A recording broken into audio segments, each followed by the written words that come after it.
ಅಸ್ಯೋದ್ಭವಾದಿತಮಶೇಷವಿಶೇಷತೋಪಿ ವಂದ್ಯಂ ಸದಾ ಪ್ರಿಯತಮಂ ಮಮ ಸನ್ನಮಾಮಿ.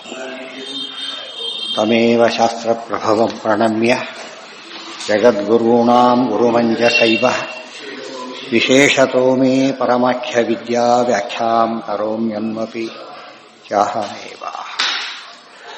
ಓಂ ಓಂ ಅಥಾತೋ ಬ್ರಹ್ಮ ಜಿಜ್ಞಾಸ. ಓಂ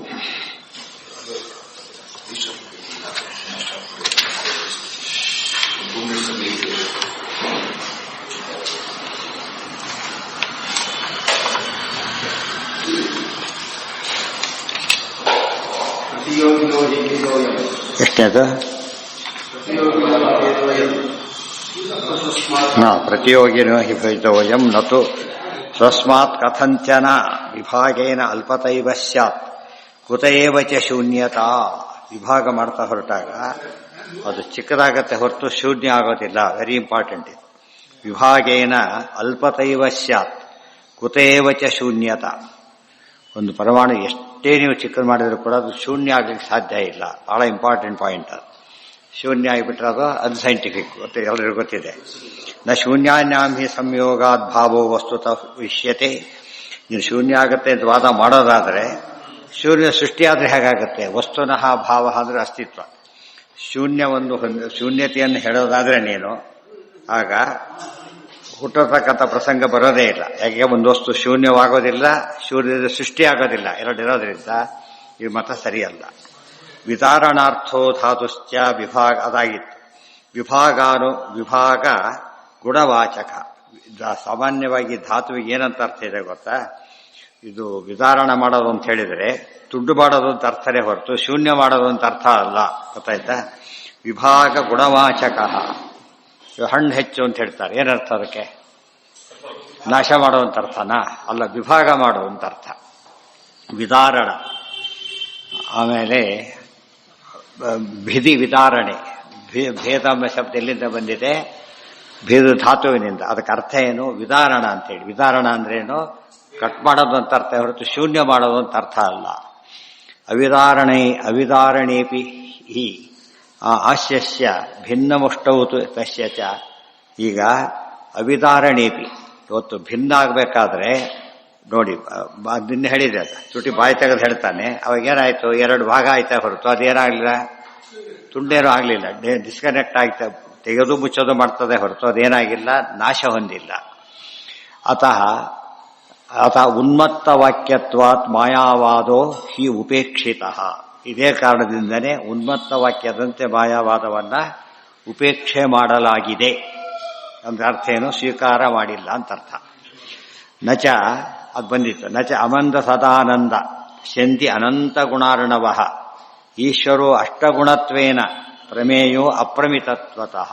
ಇನ್ನು ದೊಡ್ಡ ದೋಷ ಈಶ್ವರನಿಗೆ, ಭಗವಂತನಿಗೆ ಅನಂತ ಗುಣ ಸಮುದ್ರ, ಅನಂತ ಗುಣಾರ್ಣವ, ಪರಿಪೂರ್ಣವಾದ ಅನಂತ ಗುಣ ಸಮುದ್ರನಾದಂಥ ಪರಮಾತ್ಮನಿಗೆ ನೀವೇನಂತ ಕರಿತೀರಿ? ಅಷ್ಟಗುಣ ಅಂತ ಕರಿತೀರಿ. ಹೇಗೆ ಸಾಧ್ಯ ಇದು? ಪ್ರಮೇಯೋ ಅಪ್ರಮಿತತ್ವತಃ. ಈ ಪ್ರಮೇಯ ಎಂಬುದು ಎಲ್ಲೂ ಕೂಡ ಪ್ರಮಿತವಾಗಿಲ್ಲ ಅಂತ, ಪ್ರಮಾಣದಿಂದ ಸಿದ್ಧವಾಗಿಲ್ಲ. ಪ್ರಮಿತ ಪ್ರಮಾಣದಿಂದ ಮಿತ, ಪ್ರಮಾಣದಿಂದ ಸಿದ್ಧ, ತಿಳಿಯಲ್ಪಟ್ಟಂಥ ವಿಚಾರ ಅದಾಗಿಲ್ಲ. ಮೈ ಅನಂತ ಗುಣೇನಂತೆ ಗುಣತೋ ಅನಂತ ವಿಗ್ರಹೇ ಅನಂತ ಗುಣ ಮಹಾತ್ಮ್ಯ ಶಕ್ತಿ ಜ್ಞಾನ ಮಹಾರ್ಣವ. ಭಾಗವತ ವಾಕ್ಯವನ್ನು ಕೋಟ್ ಮಾಡ್ತಾರೆ. ಮೈ ಅನಂತ ಗುಣೇ ಅನಂತೆ ಗುಣತೋ ಅನಂತ ವಿಗ್ರಹೇ. ಪರಮಾತ್ಮ ಅನಂತ, ಗುಣತಃ ಅನಂತ. ಅನಂತ ಗುಣದೇ ಅವನ ರೂಪಗಳು, ಅನಂತ ಗುಣಗಳು ರೂಪಗಳು. ಒಂದೊಂದು ರೂಪದಲ್ಲಿ ಒಂದೊಂದು ರೂಪ ಇದೆ ಅಲ್ಲ, ಪ್ರತಿ ರೂಪದಲ್ಲೂ ಏನಿದೆ? ಅನಂತ ಗುಣ ಇದೆ. ಪ್ರತಿ ರೂಪದ ಪ್ರತಿ ಅವಯವದಲ್ಲೂ ಏನಿದೆ? ಅನಂತ ಗುಣಗಳಿವೆ. ಅದಕ್ಕೆ ಅನಂತ ಗುಣ ಮಹಾತ್ಮ್ಯ ಶಕ್ತಿ ಜ್ಞಾನ ಮಹಾರ್ಣವ. ಏನ? ಹೌದು, ರೂಪ ಅಂತಾನೆ ಅರ್ಥ. ವಿಗ್ರಹ ತರೋದೇನೆ ಅರ್ಥ. ವಿಗ್ರಹಗಳು ಅಂದ್ರೆ ರೂಪಗಳು. ಪ್ರತಿಮೆ, ಮೂರ್ತಿ, ವಿಗ್ರಹ ಎಲ್ಲ ಒಂದೇ ಅರ್ಥ, ಪ್ರತೀಕ. ಅನಂತ ಗುಣ ಮಹಾತ್ಮ್ಯ ಶಕ್ತಿ ಜ್ಞಾನ ಮಹಾರ್ಣವ. ಅನಂತ ಗುಣ, ಅನಂತ ಮಹಾತ್ಮ್ಯ, ಅನಂತ ಶಕ್ತಿ, ಅನಂತ ಜ್ಞಾನ ಇವುಗಳ ಮಹಾಸಮುದ್ರ ಪರಮಾತ್ಮ. ಇಂಥ ಪರಮಾತ್ಮನನ್ನ ತೀರ ಶಾಂತ ಮಾಡಿಬಿಟ್ಟು ಇದ್ರೆ ಎಷ್ಟು ಅನ್ಯಾಯ. ದೇವರಿಗೆ ಅದು ಒಪ್ಪಿದ್ರು ಒಪ್ಪಿದಂತೆ ಏನೂ ಆಗಲಿಲ್ಲ. ಅದರಿಂದ ಗೊತ್ತಾಯ್ತಾ? ಒಬ್ಬನಿಗೆ ಮಾರ್ಕ್ಸ್ ಕೊಡಲೇ ಇಲ್ಲ ಸನ್ನೆ, ಇನ್ನೊಬ್ಬನಿಗೆ ಕೊಟ್ಟರು ಪಾಸ್ ಆಗಲಿಲ್ಲ. ನೋಡೋದು ಮಾರ್ಕ್ಸ್ ಕೊಟ್ಟಾಗ ಕಾಣಿಸ್ತೇ ಹೊರತು ಏನಾಗಲಿಲ್ಲ ಅದರಿಂದ ಅವನು ಪಾಸ್ ಆಗ್ಲಿಕ್ಕೆ ಸಾಧ್ಯ ಇಲ್ಲ. ದೇವರು ಒಪ್ತೇವೆ ಮಾತ್ರಕ್ಕೇನೆ ಎಲ್ಲರೂ ಆಸ್ತಿಕರು ಅಂತ ಕರೀಲಿಕ್ಕೆ ಬರೋದಿಲ್ಲ. ಎಂಥ ದೇವರನ್ನು ಒಪ್ಪಬೇಕೋ ಅನಂತ ಅನಂತ ಕಲ್ಯಾಣ ಗುಣಗಣ ಪರಿಪೂರ್ಣ ಸಕಲ ದೋಷ ದೂರ ನಾರಾಯಣಂ ಗುಣ ಸರ್ವೈ ಹೃದಯಣಂ ದೋಷವರ್ಜಿ. ಈ ಕಾನ್ಸೆಪ್ಟ್ ಇಲ್ಲದೆ ಹೋದ್ರೆ ದೇವ್ರನ್ನ ಒಪ್ಪಿದಾಗ ಆಗೋದಿಲ್ಲ. ತುಂಬಾ ಜನ ದೇವ್ರನ್ನ ಒಪ್ತವರೆಲ್ಲ ದೇವ್ರ ಅನ್ಯಾಯ ಮಾಡಿಬಿಟ್ಟ ಅಂತ ಹೇಳೋರು. ದೇವ್ರ ಅನ್ಯಾಯ ಮಾಡಿಬಿಟ್ಟ, ದೇವರಿಗೆ ಕಣ್ಣಿಲ್ಲ, ಇಂಥ ಮಾತನ್ನು ಹೇಳ್ತಾನೆ ಇರ್ತಾರೆ. ದೇವ್ರನ್ನೊಪ್ಪೇನು ಉಪಯೋಗ ಅದರಿಂದ? ಅನಂತಾಕ್ಷರಿಗೆ ಕಣ್ಣಿಲ್ಲ ಅಂತ ಹೇಳಿದ್ರೆ ಏನರ್ಥ? ಗಮನ ಇಲ್ಲ ಅಂತ ಹೇಳಿದ್ರೆ ಪ್ರತಿಯೊಂದನ್ನು ಗಮನ ಇಲ್ಲ ಅಂತ ಏನರ್ಥ? ಅಂದ್ರೆ ದೇವರು ಸರಿಯಾದ ದೇವರಲ್ಲಿ ಏನು ಒಪ್ಪಿಲ್ಲ, ಅವರು ದೋಷ ದೂರತ್ವ ಒಪ್ಪಿಲ್ಲ ಅಂತಾಯ್ತು. ದೋಷ ದೂರನ ಅಲ್ಲದೆ ಹೋದ್ರೆ ಅದೇನಲ್ಲ, ದೇವರಲ್ಲ. ಗುಣಪೂರ್ಣ ಅಲ್ಲದೆ ಹೋದ್ರೂ ದೇವರಲ್ಲ, ದೋಷ ದೂರನ ಅಲ್ಲದೆ ಹೋದ್ರೂ ದೇವರಲ್ಲ. ಅಂತ ದೇವ್ರನ್ನೊಪ್ಪು ಏನು ಪ್ರಯೋಜನ ಇಲ್ಲ, ಬರಬಾರ್ದು.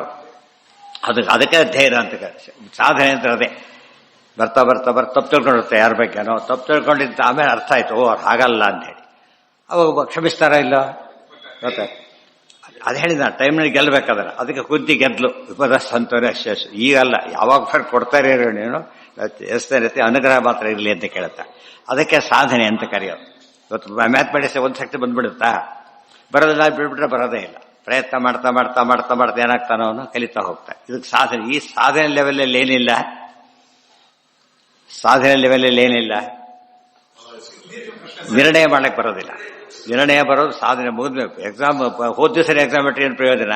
ಫಸ್ಟ್ ಡೇನೇ ಎಕ್ಸಾಮಿನೇಷನ್ ಶುರು. ಅದೇನು ಆ ಸಬ್ಜೆಕ್ಟ್ ಅದೇ, ಹಿಂದಿಂದಲ್ಲ, CET ಅಲ್ಲ, ಏನ ಪ್ರಯೋಜನ ಇಲ್ಲ.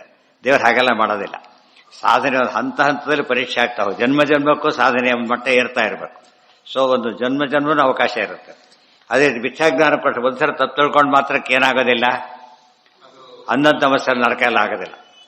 ಒಂದೊಂದು ಸಣ್ಣ ಪುಟ್ಟ ತಪ್ಪುಗಳಿಗೆಲ್ಲ ಏನಾಗೋದಿಲ್ಲ, ಅದಕ್ಕೆ ಅಂಧ ತಮಸ್ಸು ಅಂತ ಹೇಳಕ್ ಬರೋದಿಲ್ಲ. ಅದೇ ಗಟ್ಟಿ ಆಗ್ತಾ ಹೋಗ್ಬೇಕು. ಅದು ದೋಷ ದೋಷ ದೋಷ ಅಂತ ಹೇಳ್ತಾ ದೇವರೇ ಬಂದು ಹೇಳಿದ್ರು ಒಪ್ಪೋದಿಲ್ಲ. ಆ ಸ್ಥಿತಿ ಬರ್ತಾರೆ ಅವ್ರು. ಎಲ್ಲಿವರೆಗೆ ಬರ್ತಾರೆ? ಕೃಷ್ಣ ಹೇಳಿದ್ರೆ ಕೇಳೋದಿಲ್ಲ. ಇದು ಆ ಕ್ಲೈಮ್ಯಾಕ್ಸ್ ಹೋಗ್ಬೇಕು. ಇದು ಭಕ್ತಿನೂ ಹಾಗೇನೆ, ಬರೀ ಅದಷ್ಟೇ ಅಲ್ಲ, ಭಕ್ತಿನೂ ಹಾಗೇನೆ, ಅದು ಕೂಡ ಕ್ಲೈಮ್ಯಾಕ್ಸ್ಗೆ ಹೋಗ್ಬೇಕು. ಆ ಸ್ಟೇಜಲ್ಲಿ ಭಗವಂತ ಕಾಣಿಸ್ತಾನೆ ಹೊರತು ಅದಿಲ್ದ ಹೋದ್ರೆ ಇದೆಲ್ಲ ಸಾಧನೆ ಅಂತ ಕರೆಯೋದೇ ಇಲ್ಲ. ಇವತ್ತು ಇದು ಹೇಳ್ತಾರಲ್ಲ, ಒಂದು ಅದ್ರ ಮ್ಯಾಥಮೆಟಿಕ್ಸ್ ಅಂತ ಕರೆಯೋದಿಲ್ಲ. ಅದು ಹುಡುಗ ಕಲಿಬೇಕಾದ್ರೆ ಅಷ್ಟೇ ಮ್ಯಾಥಮೆಟಿಕ್ಸ್ ಅವರಿಗೆ. ಆದ್ರೆ ಮುಂದೆ ಭಾರಿ ಬೆಳೆದಿರ್ಬೇಕು, ಅದನ್ನ ಅಪ್ಲೈ ಮಾಡ್ತಾ ಹೋಗ್ಬೇಕು. ಅದು ಕಲ್ತಿದ್ದಲ್ಲಿ ಎಲ್ಲಿ ಉಪಯೋಗ ಆಗುತ್ತೆ, ಅಪ್ಲೈ ಮಾಡಿ. ಅದಲ್ಲೇ ಇದಿಲ್ಲೇ ಎಲ್ಲ ಬರುತ್ತೆ, ಅಪ್ಲೈ ಮಾಡಕ್ ಬರೋದಿಲ್ಲ. ಇವತ್ತಾಗಿರೋದು ಹಾಗೆ. ಸಿದ್ಧಾಂತ ಗೊತ್ತಿಲ್ಲದಿರೋದು ಒಂದು ತಪ್ಪಾದ್ರೆ ಗೊತ್ತಿರೋ ಸಿದ್ಧಾಂತ ಅಪ್ಲೈ ಮಾಡ್ತಾ ಇಲ್ಲ. ದೇವ್ರಿಗೆ ಕಣ್ಣಿಲ್ಲ, ಅಪ್ಲೈ ಮಾಡಿದ ಹಾಗಿದ್ರು ಅವನು. ದೇವ್ರಿಗೆ ನ್ಯಾಯ ಇಲ್ಲ, ದೇವ್ರಿಗೆ ಗೊತ್ತಾಗಲೇ ಇಲ್ಲ. ಅರ್ಥ ಆಯ್ತಾ? ಇವೆಲ್ಲ ಸರಿಯಲ್ಲ. ಅನಂತ ಗುಣತಾ ವಿಷ್ಣು ನಾರಾಯಣ ಪರೋ ಅಶೇಷ ಚೇತನೇಭ್ಯ ಪರಂಪದಂ ನೋಡಿ ಹೀಗೆ ತಿಳಿಬೇಕು. ಇತ್ಯಾದಿ ವೇದ ತದ್ವಾಕ್ಯೈ ಅನಂತಶ್ಚೈವ ಅವಸೀಯತೆ. ನಾರಾಯಣ ಪರಃ ಅಶೇಷ ಚೇತನೇಭ್ಯ ಪರಂಪದಂ. ನಾರಾಯಣನು ಪರಃ, ಹರಿರೇವ ಪರಃ. ಅಶೇಷ ಯಾರಿಂದ? ಅಶೇಷ ಚೇತನೇಭ್ಯ ಪರಃ, ಎಲ್ಲಾ ಚೇತನಗಳಿಗಿಂತ ಮೇಲೆ ಇರತಕ್ಕಂಥವನು ಪರಮಾತ್ಮ. ಅಶೇಷ ಚೇತನೇಭ್ಯ ಪರಃ ಅಲ್ಲಿ ಬಂದಿದೆ. ಶೃಣುತಾಮನ ಸತ್ಯವಚ ಪರಮಂ ಶಪಥೇರಿತ ಮುಚ್ರಿತ ಬಾಹುಯುಗಂ ನಹರೇ ಪರಮಃ ನಹರೇ ಸದೃಶಃ ಪರಮಸ್ಸತು ಸರ್ವ ಚಿದಾತ್ಮಗಣ. ಈ ಹಂತ ತಲುಪಬೇಕು. ಅದನ್ನು ಹೇಳ್ತಾರೆ, ಈ ರೀತಿ ಹೇಳಬೇಕು. ಪರಂ ಪದಂ ಇತಿ ಇತ್ಯಾದಿ ವೇದ ತದ್ವಾಕ್ಯೈ, ವೇದ ಮತ್ತು ಆ ತದ್ವಾಕ್ಯೈ. ತದ್ವಾಕ್ಯ ಅಂದ್ರೇನು? ವೇದವಾಕ್ಯಗಳು ಮತ್ತು ತದ್ವಾಕ್ಯೈ ಪರಮಾತ್ಮನ ವಾಕ್ಯಗಳು ಮತ್ತು ವೇದ ಒಪ್ಪಿರ್ತಕ್ಕಂಥ ಇತರ ಪ್ರಮಾಣಗಳ ಮಾತುಗಳು ಅವೆಲ್ಲ ಏನಂತ ಹೇಳ್ತಾ ಇವೆ? ಅನಂತ ಅವಸೀಯತೆ. ಪರಮಾತ್ಮ ಅನಂತ ಅಂತ ಹೇಳಿ ತೀರ್ಮಾನವಾಗ್ತಾ ಇದೆ. ಅವಸೀಯತೆ ಅಂದ್ರೇನು? ನಿರ್ಣಯವಾಗ್ತಾ ಇದೆ. ಇದೆಲ್ಲ ಅನಂತ ಶಬ್ದಕ್ಕೆ ಅರ್ಥ. ಈ ರೀತಿ ತಿಳ್ಕೊಂಡಾಗಲೇ ಅನಂತ ಶಬ್ದ ಅರ್ಥ ಆಗಿದೆ ಅಂತ ಅರ್ಥ ಅವನಿಗೆ. ಅನಂತ ಗುಣತಾ ವಿಷ್ಣು ಕಥಮೇವ ಹಿ ಅಪೇ ಅಪೋದ್ಯತೆ. ಇಂಥ ಗುಣಗಳ ಬಗ್ಗೆ ಹೇಳಿರ್ಬೇಕಾದ್ರೆ ಇದನ್ನ ಅಲ್ಲಗಡಿಯೋದಕ್ಕೆ ಹೇಗೆ ಸಾಧ್ಯ? ನಿರ್ಗುಣ ಅಂತ ಹೇಳ್ತೀರಲ್ಲ, ಹೇಗೆ ಸಾಧ್ಯ ಇದೆ? ನಿರ್ಗುಣ ಅನ್ನೋಕ್ಕೆ ಎಷ್ಟು ಸಿಕ್ತಿ ನಿಮಗೆ? ಹೋಗಿ ನಿಮ್ಮ ಪ್ರಕಾರ ಎಷ್ಟು ಸಿಕ್ಕಿದೆಯಪ್ಪ? ಕೇವಲೋ ನಿರ್ಗುಣಶ್ಚ ಇಂಥ ಕೆಲವು 4 ವಾಕ್ಯ ಸಿಕ್ಕಿವೆ ಅಷ್ಟೇ ಹೊರತು ಈ ವಾಕ್ಯ ಎಷ್ಟಿವೆ? ಅನಂತ ವಾಕ್ಯಗಳೇ. ಸಿಂಪಲ್ ಮೆಜಾರಿಟಿ ಪ್ರಕಾರ ಕೂಡ ಯಾವ್ದು ಒಪ್ಪಬೇಕು? ಇವಾಗ ಸಿಂಪಲ್ ದ್ವೈತ ಮೆಜಾರಿಟಿ ವಾಕ್ಯ ತಗೊಂಡ್ಬಿಟ್ರೆ ದ್ವೈತ ಸರಿ. ಯಾಕೆ? ಅನಂತ ವಾಕ್ಯಗಳು ಭೇದವನ್ನು ಹೇಳುತ್ತಾ 5 ವಾಕ್ಯ ಅವ್ರ ಪ್ರಕಾರ, ನಮ್ಮ ಪ್ರಕಾರ ಅದು ಕೂಡ ಇಂಡೈರೆಕ್ಟ್. ಇದನ್ನ ಯಾರು ಪ್ರಮಾಣ ಅಂತ ಒಪ್ಪಕ್ಕೆ ಸಾಧ್ಯ ಇದೆಯಾ? ಅದು ಹೇಗೆ ಬಹಳ ಶ್ರೇಷ್ಠ ವಾಕ್ಯ, ಮಹಾವಾಕ್ಯ ಅಂತ ಯಾರು ಬೋರ್ಡ್ ಹಾಕಿದೆಯಾ? ಅದಕ್ಕೆ ಏನಿಲ್ಲ. ಹಾಗಿದ್ದರೆ ಸಾಮಾನ್ಯವಾಗಿ ಅಷ್ಟೆಲ್ಲ ಹೇಳಿದ್ದನ್ನ 5 ವಾಕ್ಯದಲ್ಲಿ ಅಳೆಯಲಿಕ್ಕಾಗ್ತಾ ಇದೆಯಾ? ಮತ್ತು ಶ್ರುತಿಗಳೇ ಅದು ಮತ್ತೆ ಅಲ್ಲಗಡಿಬೇಕಾದ್ರೆ ಹೀಗೆ ಹೇಳಲಿಲ್ಲ ಅವರು. ಇಷ್ಟೊತ್ತು ಹೇಳಿದ್ವಲ್ಲ ಅದಕ್ಕೆ ಅಲ್ಲಗಳಿಬೇಕಾದ್ರೆ ಅವನು 3 ದಿವಸ ಉಪನ್ಯಾಸ ಮಾಡ್ದ. ಯಾರೋ ವಾದಿಸಿಂಹ 3 ದಿವಸ ನಾನ್ ಸ್ಟಾಪ್ ಉಪನ್ಯಾಸ ಮಾಡ. ಚರ್ಚೆಗೆ 10 ವರ್ಷ ಅಷ್ಟೇ ಆಚಾರ್ಯರಿಗೆ. ತಿರುಗಿ ಒಂದೇ ವಾಕ್ಯಲ್ಲಿ ಅದನ್ನ ಖಂಡನೆ ಮಾಡೋದು ಅಂದ್ರೆ ಅದು ಬೇರೆ. ಆ ರೀತಿ ಯಾಕೆ ಅನುವಾದ ಖಂಡನೆ, ಶ್ರುತಿ ಖಂಡನೆ ಮಾಡಲೇ ಇಲ್ಲ. ಅದನ್ನ ಅಷ್ಟು ಹೇಳಿದ್ದನ್ನು ಏನ್ ಮಾಡ್ತದೋ ಇವ್ರು ನೀವು ಹೇಳೋ ವಾಕ್ಯಗಳು ಗುಣಪೂರ್ಣತ್ವ ಹೇಳ್ತಾ ಇದೆ ಹೊರತು ಏನ್ ಹೇಳ್ತಾ ಇಲ್ಲ. ನಿರ್ಗುಣ ಪರಾಕೃತಗಳ ರಹಿತ ಅಷ್ಟೇ. ಅದು ಬಾಧಕ ಆಗಲೇ ಇಲ್ಲ ನಮಗೆ, ನಿಮಗೆ ಬಾಧಕ ಆಗುತ್ತೆ. ಇದೆಲ್ಲ ಅರ್ಥ ಮಾಡ್ಕೊಂಡ್ರೆ ಅದು ವಾದದಲ್ಲಿ ಉಪಯೋಗಿಸ್ಬೇಕು. ಅದನ್ನೆಲ್ಲ ಕೂಡ ನಮ್ಮ ಮನಸ್ಸಿಗೆ ಅದನ್ನ ಹೇಳ್ಕೋಬೇಕು. ಯಾರು ಹೇಳಿದ್ರೆ ಇದು ಹೇಗಾಗತ್ತೆ ಸರಿಯಲ್ಲ ಅಂತ ತಿಳ್ಕೋಬೇಕು. ಮೈ ಅನಂತ ಗುಣ ವಿಶೇಷಶ್ಚ ಯದಿ ಅನಂತ ಗುಣ ವಿಶೇಷಶ್ಚ ವಿಶೇಷಾಶ್ಚ ತಜ್ಞಾನಾದೇಹೇ ನಿವಾರಿತಾ. ಯದಿ ಅನಂತ ವಿಶೇಷಾಶ್ಚ ತಜ್ಞಾನಾದೇಹೇ ನಿವಾರಿತಾ ಕಥಂ ತದ್ದದ್ ವಿಷಯತ ಸಾರ್ವಜ್ಞಾರ್ಥಂ ವಿಧೀಯತೆ. ಎಲ್ಲ ವಾಕ್ಯ ನಿರೀಕ್ಷಣೆ ಮಾಡೋದಾದ್ರೆ ಸರ್ವಜ್ಞ ಅಂತ ಯಾಕೆ ಹೇಳ್ಬೇಕಾದ್ರೆ ದೇವ್ರ ಬಗ್ಗೆ ಸರ್ವಜ್ಞ ಅಂತ ಕರಿಬೇಕಾದ್ರೆ ಸರ್ವನು ಇರಬೇಕು. ಅದನ್ನ ದೇವರು ತಿಳಿದಿರಬೇಕು. ಅದು ತಿಳಿಯೋದಿರಬೇಕು. ಒಂದೊಂದನ್ನು ತಿಳಿಯೋದು ಗುಣ ಅಂತ ಕರೆಯೋದಾದ್ರೆ ಎಷ್ಟು ಕೂಡ ದೇವರಲ್ಲಿ ಬಂತು. ಕಥಂ ತತ್ತದ್ ವಿಷಯತ ಸಾರ್ವಜ್ಞಾರ್ಥಂ ವಿಧೀಯತೆ. ಮತ್ತೆ ಸರ್ವಜ್ಞ ಅಂತ ಹೇಳೋದಕ್ಕೋಸ್ಕರ ಸರ್ವಜ್ಞ ಅಂತ ಯಾವಾಗ ಗೊತ್ತಾಗುತ್ತೆ? ಸರ್ವ ಇದ್ದಾಗ ತಿಳ್ಕೊಂಡ್ರೆ ಸರ್ವಜ್ಞ ಅವನು ಒಬ್ಬನೇ. ಅವನು ಫೇಲ್ ಆದ್ರೂ ಫಸ್ಟ್ ರ್ಯಾಂಕ್ ಅವನು ಒಬ್ಬನೇ ಇದ್ರೆ ಅವರವನು ಫಸ್ಟ್ ರ್ಯಾಂಕ್, ಫೇಲ್ ಇರೋದೇ ಒಬ್ಬನು. ಆ ಥರ ಅಲ್ಲ, ಸರ್ವ ಇರಬೇಕು, ಅದನ್ನ ತಿಳಿದಿರಬೇಕು, ಅದು ನಿಯಮನೆ ಮಾಡಬೇಕು. ಅದೆಲ್ಲ ಮಾಡಿದಾಗ ದೇವರು ಅಂತ ಆಗ್ತಾನೆ. ಆದ್ದರಿಂದ ಗುಣ ನಿರಾಕರಣೆಗೆ ಇದ್ಯಾವುದೂ ಉಪಯೋಗಕ್ಕೆ ಬರೋದಿಲ್ಲ. ಇದೆಲ್ಲ ಯಾತಕ್ಕೆ ಇಂಪಾರ್ಟೆಂಟ್ ಅಂದ್ರೆ ನಿರ್ಗುಣತ್ವವಾದ ಖಂಡನೆಯ ಭಾಗ ಇದೆ. ಅದರಿಂದ ಅಷ್ಟಗುಣತ್ವವಾದ ಖಂಡನೆಯೂ ಬಂದೋಯ್ತು ಇದರಲ್ಲಿ. ಸರಿಯಾಗಿ ಯೋಚನೆ ಮಾಡಿದರೆ ವೈಶೇಷಿಕಾದಿಗಳ ಎಷ್ಟು ವಿಷಯಗಳೆಲ್ಲ ಡಿವೈಡ್ ಆಗ್ತಾ ಹೋಗೋದು. ಉಣ್ಮೆ ಬುದ್ಧಕ್ಕೋರು ಕನ್ಫ್ಯೂಷನ್ ಆಗಿಬಿಡುತ್ತೆ. ಭಾಗ ಮಾಡ್ಕೊಂಡಾಗ ಏನಾಗ 1ನೇ ಅಧ್ಯಾಯ 2ನೇ ಅಧ್ಯಾಯ ಓದೋದೇನಾಗುತ್ತಾಗ ಸ್ವಲ್ಪ ಎಲ್ಲ ಕಲಿಸ್ಕೊಬಿಟ್ರೆ ಏನಾಗುತ್ತದು. ಅದಕ್ಕೆ ವಿಭಾಗ ಮಾಡೋದು ಅಂದ್ರೆ ಹಾಗೆ. ಋಗ್ವೇದ ದೊಡ್ಡ ಅನಂತ ವೇದ ಒಂದೇ ಗುಂಪಾಗಿತ್ತು. ಓದೋ ಜನ ಇದ್ರಾಗ ಬರ್ತಾ ಬರ್ತಾ ಕಡಿಮೆ ಆದಾಗ ಏನ್ ಮಾಡಿಬಿಟ್ರು ವೇದವ್ಯಾಸ ದೇವರು ಭಾಗ ಮಾಡಿಬಿಟ್ಟು ಈ ಭಾಗ ಓದಿ ಅಂತ ಹೇಳಿದ್ರು. ಔಪಾಧಿಕ ವಿಶೇಷಸ್ತು ಪೂರ್ವಮೇವ ನಿರಾಕೃತ. ಇಲ್ರಿ ವಿಶೇಷ ಒಪ್ತೀವಿ ನಾವೀಗ, ಔಪಾಧಿಕ ಅಷ್ಟೇ ಹೇಳಿದ್ದೆ. ಉಪಾಧಿಗೆ ಅದೆಲ್ಲ ಇಲ್ಲ ಅಂತ ಹೇಳಿ ಆಗಿದೆ. ಈಗಾಗಲೇ ಹೊಸ ಪದ ಉಪಯೋಗಿಸ್ಬಿಟ್ಟು ಕನ್ಫ್ಯೂಸ್ ಮಾಡಿಬಿಡ್ತಾರೆ. ಹಿಂದೆ ಹೇಳಿ ಆಗಿದೆ ಅಂತ ಹೇಳಬೇಕಲ್ಲ. ಅಶೇಷ ಔಪಾಧಿಕ ವಿಶೇಷಸ್ತು ಪೂರ್ವಮೇವ ನಿರಾಕೃತ ಸ್ವಪ್ರಕಾಶತ್ವಮಪಿತು ಜ್ಞಾನಸ್ಯ ನಿವಾರಿತಂ ಕಥಂ ಸರ್ವಜ್ಞತಾ ತಸ್ಯ ಸ್ವಜ್ಞಾನ ಅಧಿಗಮಂ ವಿನಾ. ಸ್ವಜ್ಞಾನ ಅಧಿಗಮಂ ವಿನಾ. ದೇವರು ಸ್ವಪ್ರಕಾಶ ಅಂತ ಒಪ್ಪಲೇಬೇಕು. ಒಪ್ಪದೆ ಹೋಗಿಬಿಟ್ರೆ ಹಿಂದೆ ಹೇಳಿದ ಎಲ್ಲದೂ ವ್ಯರ್ಥನೇ. ಯಾತಕ್ಕೆ ದೇವರು ಸ್ವಪ್ರಕಾಶ ಅಂತ ಹೇಳಿದಾಗ ಉಳಿದನ್ನು ತಿಳಿದಿದ್ದಾನೆ, ತನ್ನನ್ನು ತಾನೂ ತಿಳಿದಿದ್ದಾನೆ. ದೀಪ ತನ್ನನ್ನು ತೋರಿಸುತ್ತೆ, ಬೇರೆದನ್ನು ತೋರಿಸುತ್ತೆ. ದೀಪ ತೋರ್ಸಕ್ಕೆ ಇನ್ನೊಂದು ಪದಾರ್ಥ ತರೋದಾದ್ರೆ ಏನು ಅನಂತ ದೀಪ ಬೇಕಾಗತ್ತೆ. ಕೊನೆಗೆ ಆಗೋದೇನು ದೀಪಗಳಿಗೆ ಜಾಗಿಲ್ದಾಗ ಆಗುತ್ತೆ ಹೊರತು ಬೆಳಕಂತೂ ಬರೋದಿಲ್ಲ. ಯಾವಾಗ ಒಂದು ದೀಪಕ್ಕೆ ಪ್ರಕಾಶ ಇನ್ನೊಂದು ದೀಪಕ್ಕೂ ಪ್ರಕಾಶ ಇಲ್ಲ ಅಂತಾನೆ ಅರ್ಥ. ಸರಿಯಲ್ಲ. ದೀಪಕ್ಕಿರೋ ಸ್ವಾರಸ್ಯ ಏನು? ಸ್ವಯಂ ಪ್ರಕಾಶ, ಪರವನ್ನು ಪ್ರಕಾಶ ಮಾಡೋದು. ಅರ್ಥ ಆಯ್ತಾ? ಜ್ಞಾನದ ವಿಶೇಷತೆ ಅದು. ಅದನ್ನ ಅರ್ಥ ಮಾಡಿಕೊಂಡ್ರೆ ಎಷ್ಟು ಸ್ವಾರಸ್ಯ ಇದೆ ಅದನ್ನೆಲ್ಲ ಮುಚ್ಚಾಕ್ಬಿಡ್ತಾರೆ. ಸ್ವಪ್ರಕಾಶತ್ವಮಪಿ ಯೈಹಿ ಜ್ಞಾನಸ್ಯ ನಿವಾರಿತಂ ಕಥಂ ಸರ್ವಜ್ಞತಾ ತಸ್ಯ ಸ್ವಜ್ಞಾನ ಅಧಿಗಮಂ ವಿನ. ತನ್ನನ್ನು ತಿಳಿದವರ ಸರ್ವಜ್ಞ ಶಬ್ದಕ್ಕೆ ತನ್ನನ್ನು ತಿಳಿಬೇಕು, ಬೇರೆಯವರನ್ನು ತಿಳಿಬೇಕು. ದೀಪ ಶಬ್ದಕ್ಕೆ ಅರ್ಥ ಅದೇ, ತನ್ನನ್ನು ತೋರಿಸ್ಬೇಕು, ಬೇರೆದನ್ನು ತೋರಿಸ್ಬೇಕು. ಅದು ದೀಪ. ಸರ್ವಜ್ಞ ಶಬ್ದ ಹಾಗೆ. ದೇವರು ತನ್ನನ್ನು ಪೂರ್ಣ ತಿಳಿದಿದ್ದಾನೆ, ಉಳಿದವರನ್ನು ಪೂರ್ಣ ತಿಳಿದಿದ್ದಾನೆ. ಇದು ವಿಶೇಷಾಂಶ ಇದೆ. ಕಥಂ ಜ್ಞಾನಂ ವಿಶ್ವಾಧಿಗಮಂ ತ್ವೇಕಂ. ಇದೆಷ್ಟು ಕೂಡ ಕರ್ಮ ನಿರ್ಣಯದಲ್ಲಿ ಬಂದು ಹೇಳಿದ್ದಾರೆ. ಪರಮಾತ್ಮ ಕೂಡ ಖಂಡನೆ ಮಾಡಿದ್ದಾರೆ. ಎರಡು ಸೇರಿಸಬೇಕಾಗ ಕರ್ಮ ನಿರ್ಣಯದ ವಾಕ್ಯಗಳು, ಈ ವಾಕ್ಯಗಳು. ಇದನ್ನು ಓದ್ಬೇಕಾದ್ರೆ ಅದನ್ನು ಸೇರಿಸ್ಕೋಬೇಕು, ಅದನ್ನು ಓದ್ಬೇಕು, ಇದನ್ನು ಸೇರಿಸ್ಕೋಬೇಕು. ದಾನಂ ವಿಶ್ವಾಧಿಗಂ ತ್ವೇಕಂ ಅದೆಲ್ಲದರ ಒಟ್ಟು ಸಂಗ್ರಹ ಅನುವ್ಯಾಖ್ಯಾನ. ಇದು ಎಲ್ಲಾ ಗ್ರಂಥಗಳ ಒಂದು ಸಂಗ್ರಹ, ವಾದ ಸಂಗ್ರಹ ಎಲ್ಲ ಅನುವ್ಯಾಖ್ಯಾನದಲ್ಲಿ. ಪ್ರಮೇಯ ಸಂಗ್ರಹಗಳೆಲ್ಲ ತಾತ್ಪರ್ಯ ನಿರ್ಣಯದೊಳಗೆ. ಎರಡು ಓದಿಬಿಟ್ರೆ ಎಲ್ಲ ಸಮಗ್ರ ಬಂದಾಗ. ಬಟ್ ಅವನು ಓದ್ಬೇಕು, ಉಳಿದನ್ನು ಓದಿದ್ರೆ ಅದು ಸುಲಭ ಆಗುತ್ತೆ. ಇಲ್ಲಿ ಹೆವಿ ಆಗಿಬಿಡುತ್ತೆ. ಒಂದು ಸರ್ತಿನೇ ಬೆಟ್ಟ ಮೇಲೆ ಕಾಲಿಟ್ರೆ ಆಗತ್ತಾ? 10 ಹೋದ್ರೆ ಹೋಗ್ಲಿಕ್ಕೆ ಸಾಧ್ಯ ಇದೆ. ಇತಿ ಹೇಗೆ ಮೆಟ್ಲು ಮೆಟ್ಲಾಗಿ ಕಾಲು ಉಪಯೋಗಿಸ್ತಾನೋ, ಮೆಟ್ಲು ಮೆಟ್ಲಾಗಿ ಕಾಲು ಅಂದ್ರೇನು? ಪಾದ. ಒಂದು ಪದವನ್ನು ಅಧ್ಯಯನ ಮಾಡ್ತಾ ಹೋದಂತೆ ಆಗ ಪೂರ್ಣ ವಾಕ್ಯ ಅರ್ಥ ಆಗಲಿಕ್ಕೆ ಸರಿ ಹೋಗುತ್ತೆ. ಜ್ಞಾನಂ ವಿಶ್ವಾಧಿಗಂ ತ್ವೇಕಂ ತಜ್ಞಾನ ವಿಷಯಂ ಪರಂ ಇತಿ ಜ್ಞಾನವದ್ನಯೇನೈವ ಸರ್ವವಿತ್ ಪರಮೇಶ್ವರ. ಜ್ಞಾನಂ ವಿಶ್ವಾಧಿಗಂ, ಜ್ಞಾನ ಎಲ್ಲ ತಿಳಿದಿರಬೇಕು, ಇದು ಒಂದು ಭಾಗ. ತಜ್ಞಾನ ವಿಷಯಂ ಪರಂ, ಅವನು ಹೇಳ್ತಕ್ಕಂಥ ಇನ್ನೊಂದು. ಇತಿ ಜ್ಞಾನದ್ವಯೇನೈವ ಸರ್ವವಿತ್ ಪರಮೇಶ್ವರ. ಈ ಜ್ಞಾನ ಮಾಡಿದಾಗ, ಜ್ಞಾನ ವಿಭಾಗ ಮಾಡಿಬಿಟ್ರೆ ಜ್ಞಾನ ಎರಡು ವಿಧ. ತಾನು ತಿಳಿಯೋದು, ತನ್ನನ್ನು ತಿಳಿದಿರೋದು, ಬೇರೆದನ್ನು ತಿಳಿಯೋದು. ಈ ರೀತಿಯಾದ ಪೂರ್ಣತೆ ಇರೋ ದೇವರಲ್ಲಿ ಮಾತ್ರ. ಆ ದೇವರಿಲ್ಲ ಅಂದ್ರೆ ದೇವ್ರದ್ದು ಯಾಕೆ ಆಗ್ತಾನೋ? ನಮಗಿಲ್ಲ ಅಂದ್ರೆ ದೇವರು ಹೇಗೆ ಆಗ್ತಾನೆ? ಏನು ಪ್ರಯೋಜನ ಅದಕ್ಕೆ? ದೇವರಿಗೆ ಗುಣ ಇಲ್ಲ, ನಮಗೂ ಗುಣ ಇಲ್ಲ, ನಾವೆಲ್ಲ ದೇವರತ್ತ ಕರ್ಕೊಬಹುದಾಗಲ್ಲೇನು? ಗುಣ ಇಲ್ಲದವರೆಲ್ಲ ದೇವರೇ. ಅರ್ಥ ಆಗುತ್ತೆ. ಅದಕ್ಕೆ ವಿಲಕ್ಷಣ ಆಗಬೇಕು ಯಾವಾಗಲೂ ಕೂಡ. ಜ್ಞಾನಂ ವಿಶ್ವಾಧಿಗಂ, ಅಧಿಗಮ್ ಅಂದ್ರೆ ಅಧಿಗಮ, ತಿಳಿಯುವಿಕೆ. ವಿಶ್ವ ಅಂದ್ರೆ ಜಗತ್ತನ್ನೇ ತಿಳಿಯೋದು. ತಥಾ ಸ್ವಜ್ಞಾನ ವಿಷಯಂ ಇತಿ ಚೇದೇಶ ತಜ್ಞಾನ ಸ್ವಜ್ಞಾನ ಇತಿ ವೇದೇನ ಇತಿ ವೇದ ಇತಿ ಚೇದೇಶ ಏವ ಅರ್ಥಃ ತಜ್ಞಾನಾವಸಿತೋ ಯದಿ ಸ್ವಪ್ರಕಾಶತ್ವಮೇವ ಸ್ಯಾತ್ ಜ್ಞಾನಂ ಹಿ ಏತದ್ ವಿಶೇಷಣಂ. ಇದನ್ನು ಒಪ್ಕೊಂಡ್ಬಿಟ್ಟಿ ಅಂದ್ರೆ ಜ್ಞಾನದ ಪದಾರ್ಥ ನಿಮಗೆ ಅರ್ಥವಾಯಿತು ಅಂತ ಕೇಳಿದರೆ ಯಾವ ಸಮಸ್ಯೆನೂ ಬರೋದಿಲ್ಲ. ಜ್ಞಾನಾಂತರೇಣ ಚೇದತ್ರ ಭವೇದೇವ ಅನವಸ್ಥಿತಿ. ಒಂದು ದೀಪಕ್ಕೆ ಮತ್ತೊಂದು ದೀಪ, ಅದಕ್ಕೆ ಇನ್ನೊಂದು ದೀಪ ಅಂತ ಹೇಳಿದ್ರೆ ಏನು ಬರುತ್ತೋ? ಅನವಸ್ಥಿತಿ. ಒಂದು ಜ್ಞಾನಕ್ಕೆ ಮತ್ತೊಂದು ಜ್ಞಾನ ಅಂತ ಹೇಳಿದ್ರೆ ಅನವಸ್ಥಿತಿ ಬರುತ್ತೆ ಹೊರತು ಜ್ಞಾನ ಅಂತ ಕರೆಸೋದೇ ಇಲ್ಲ.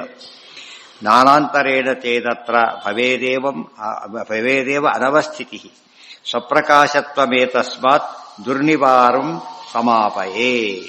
ಆದ್ದರಿಂದ ಸ್ವಪ್ರಕಾಶತ್ವಮೇತಸ್ಮಾತ್ ದುರ್ನಿವಾರಂ ಸಮಾಪಯೇ. ಸ್ವಪ್ರಕಾಶತ್ವ ಒಪ್ಕೊಂಡು ಬಿಟ್ರೆ ಯಾವುದನ್ನು ಅದೆಲ್ಲ ಒಪ್ಕೊಳ್ಬಹುದು, ಅದು ಯಾವ ಸಮಸ್ಯೆ ಬರೋದಿಲ್ಲ. ಸುಖವಾನ್ ದುಃಖವಾಂಶ್ಚೈವ ಸ್ಯಾದಿತಿ. ಇದು ಮುಂದೆ ಇನ್ನೊಂದು ವಾಕ್ಯ ನೆಕ್ಸ್ಟ್. ಈಗ ಆ ವಿಷಯ ಮುಗಿದೋಯ್ತು. ದೇವರು ಗುಣಪೂರ್ಣತ್ವವನ್ನು ಹೇಳಿದರು, ತನ್ನನ್ನು ತಿಳಿತಾರೆ. ಜ್ಞಾನದ ಗುಣಪೂರ್ಣತ್ವ ದೊಡ್ಡ ಭಾಗ ಎರಡು, ಒಂದು ಜ್ಞಾನ, ಒಂದು ಆನಂದ. ದೇವರು ಒಂದು ಪಾದಕ್ಕೆ ಏನಂತ ಹೆಸರಿದೆ? ಆನಂದ. ಇನ್ನೊಂದು ಪಾದಕ್ಕೆ ಜ್ಞಾನ. ಅದು ಎರಡು ತಿಳ್ಕೊಂಡು ಬಿಟ್ರೆ ಇಲ್ಲಿ ಎಲ್ಲ ಗುಣಗಳು ಇಲ್ಲಿ ಫಾಲೋ ಮಾಡಲೇಬೇಕು ಅವನು. ಎಲ್ಲ ಇವೆರಡಿಲ್ಲ ಆದರೆ ವೇಸ್ಟ್. ಮನೆ ಎಲ್ಲ ಇದೆ ರೀ, ಮನಸ್ಸಿನ ನೆಮ್ಮದಿ ಇಲ್ಲ ಆದರೆ ಹೋಯ್ತು ಅಲ್ಲಿಗೆ. ಅರ್ಥ ಆಯ್ತಾ? ಯಾರ್ಯಾರು ಪೇಪರಲ್ಲಿ ಹಾಕ್ತಿರ್ತಾರೆ 200 ಕೋಟಿ 300 ಕೋಟಿ ಆಸ್ತಿ ಎಲ್ಲ ಬಿಟ್ಬಿಟ್ಟು ಸನ್ಯಾಸ ತಗೋಬಿಟ್ರು ಅಂತ ಹೇಳಿ. ಅರ್ಥ ಆಯ್ತು? ಪೇಪರಲ್ಲಿ ಬರ್ತಿರುತ್ತೆ. ಹಾಗಾಗಿ ಅಂದ್ರೆ ಸುಖ ಕೊಟ್ಟಿಲ್ಲ ಅಂತ ಅರ್ಥ. ಅದು ಸುಖ ಕೊಡ್ತಿದ್ರೆ ಯಾಕೆ ಬಿಟ್ಟು ಬರ್ತಿದ್ರು? ಅದು ಸುಖ ಇಲ್ಲ ಅಂತ ಗೊತ್ತಾಗಿದೆ. ಆಮೇಲೆ ಅದು ಅದಕ್ಕೆ ಇನ್ನೊಂದು ಬೇಡಿ ಏನ? ಹೌದು,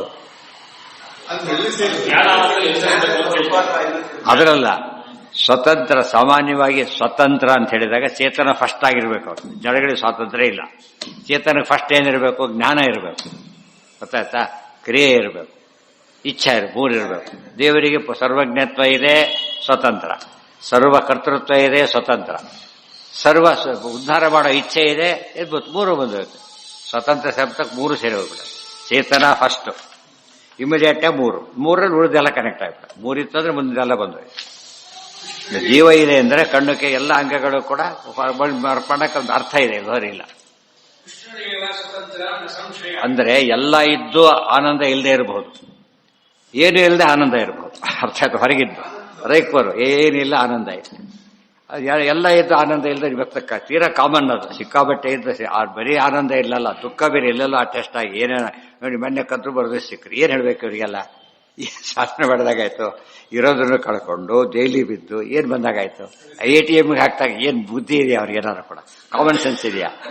ATM ಅಷ್ಟು ಫೂಲಿಶ್ನೆಸ್ ಆಗಿ ಮಾಡಿರ್ತಾರ. ಅದೇನು ಬುದ್ಧಿ? ಇಮ್ಮಿಡಿಯೇಟ್ ನೆಕ್ಸ್ಟ್ ಡೇ ದಾರಿಯಲ್ಲೇ ಸಿಗ್ತಾರೆ ಎಷ್ಟೋ ಸಲ. ಇದಕ್ಕೆ ತಿಳುವಳಿಕೆ ಎಷ್ಟು ಮೂರ್ಖರು ಅಂತ ಗೊತ್ತಾಗೋದಿಲ್ಲ. ಅಂದ್ರೆ ಬುದ್ಧಿ ಎಷ್ಟೆಷ್ಟೂ ಇಲ್ಲ. ಅಂದ್ರೆ ಬುದ್ಧಿವಂತ ಸಿಗದಂತೆ ಕಳ್ತನ ಮಾಡಬೇಕು ಅಂತ ಅರ್ಥ ಅಲ್ಲ. ಸಿಗೋದು ಗ್ಯಾರಂಟಿ ಆದ್ರೆ ಮಾಡಬಾರದು ಅಂತ ಅರ್ಥ. ಬೈಯವ್ರು ಕಳ್ಳ ಹೇಳ್ತಾರೆ, ಸಿಕ್ಕಿದ್ ಕಳ್ದಿದ್ದು ತಪ್ಪಲ್ಲ, ಸಿಕ್ಕಿದ್ ತಪ್ಪು ಅಂತಾರೆ. ಹಾಗಲ್ಲ, ಅದು ತಪ್ಪು. ವಿಷಯಕ್ಕೆ ಸಿಕ್ಕಾಕೊಡೋದು.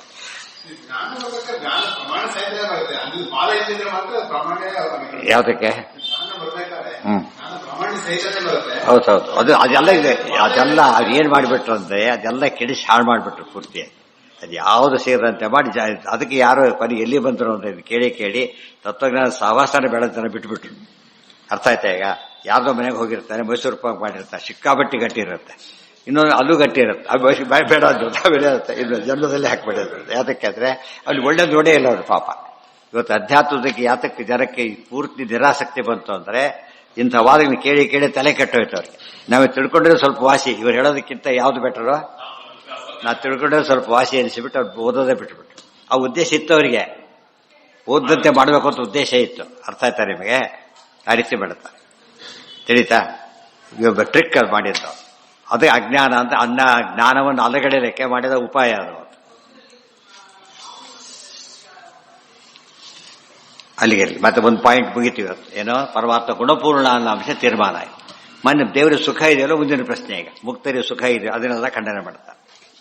ಇದಿಷ್ಟು ಉಪನ್ಯಾಸ ಹೇಳಿ ಮಧ್ವವಿಜಯದ 15ನೇ ಸರ್ಗ ಇದೆಯಲ್ಲ, ಇಷ್ಟು ಆಚಾರ ಪ್ರವಚನದಲ್ಲಿ ಸೇರಿಸಿಬಿಟ್ಟಿದ್ದಾರೆ. ಆಚಾರ ಉಪನ್ಯಾಸ ಭಾರತಿ ಅಂತ ಕರೆದರಲ್ಲ ಬಂದಿದೆ. ಇದೆಲ್ಲ ಡೀಟೇಲ್ಸ್ ಎಲ್ಲ ಇದರಲ್ಲಿ ಸಿಗುತ್ತೆ. ಇದನ್ನು ಕೇಳಿ ಅವ್ರು ಏನ್ ಮಾಡಿದ್ರು, ಇದೆಲ್ಲ ಬರೆದುಕೊಂಡು ಅನುಗ್ರಹ ಮಾಡಿ ಅಂದ್ರೆ ಅನುವ್ಯಾಖ್ಯಾನ ಬರೆದ್ರು ಆಚಾರ್ಯ. ಇದೆಲ್ಲ ಅನುವ್ಯಾಖ್ಯಾನಕ್ಕೆ ಬರಿಬೇಕು ಅಂತ ಕೇಳೋದಕ್ಕೆ ದುರ್ಗ ಪಂಡಿತಾಚಾರ್ಯರಿಗೆ ಬೇಸಿಸ್ ಆಯ್ತು.